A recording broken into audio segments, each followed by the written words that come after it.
In our first video on the Albemarle High School football team, I shared that the school's first team began playing in October of 1922. As far as we can find, there was no mascot during the first few years. During the fall of 1927, the team chose to be known as the Bulldogs. The name had been suggested by one of the Albemarle players who had proposed the idea to copy the mascot of the once strong teams at Yale University. Albemarle's football team played their first games at the Eford-Wiscasset ballpark that today is known as Don Montgomery Memorial Park. From the mid-1920s through 1978, most games were played here at what we now know as Webb Athletic Field.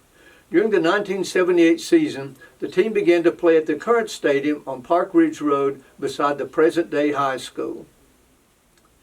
Over the decades, Albemarle has a long history of many great coaches. Some that stand out include Lee Mara, the very first coach, and Toby Webb, who coached championship teams during the late 1940s and most of the 1950s. Another notable coach was Jack Gaster, who coached championship teams in the 1990s and 2000s. Since the very first game in October of 1922, these men and many other coaches have led the team to over 550 victories.